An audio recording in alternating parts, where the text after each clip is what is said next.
All right, UFC on ESPN Plus 15 goes down Saturday morning early here in the United States in Shenzhen, China. And look, I get it. It's a tough sell to the public to get up that early in the morning and watch the fight. But the main event is big to me. The strawweight title is on the line. Jessica Andrade puts her belt on the line against Weili Zhang out of China. Now look, potential huge implications business-wise for China, the UFC, and a fight that I think is really good. I think Weili Zhang has what it takes to win the title.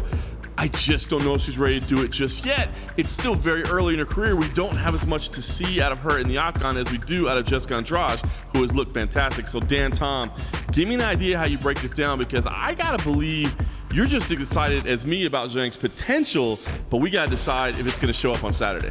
Hey, as someone who was calling Zhang, the dark horse since she entered the division, of course Right. I'm excited about her potential. And as someone who is half Chinese and has spent time training in that country, I can concur with you, John. This could be potentially huge historically, whether you realize it or not.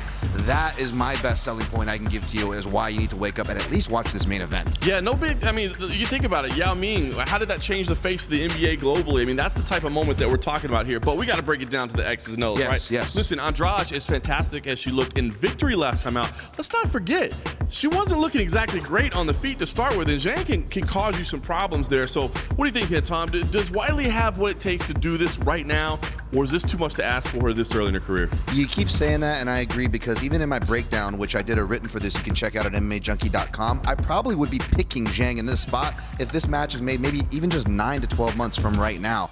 The problem is, we've seen Andrade answer certain calls that Zhang has not had to answer yet in the UFC or even outside of it in her title bouts. In fact, some of those title bouts even going to 2-rounders. Again, China's scene is still developing here, so their rules and regulations are a little bit different as far as their backgrounds go. But I do like Zhang in that first round. You mentioned that, John. That first round's going to be the round to watch. Every first round, Andrade's opponents tend to do very well. Rose Namajunas, even though she won, or, in fights that she loses as well, but she comes back, right? So that's going to be the thing for me, is Zhang's durability. They both have kind of porous defense. If I gotta pick one part of their game, John, it's the defense of both ladies. The difference is we've seen Zhang take the right hands not quite as well against Daniel Taylor and Tisha Torres. So I'm actually going to be leaning toward the pace and pressure of Andrade here.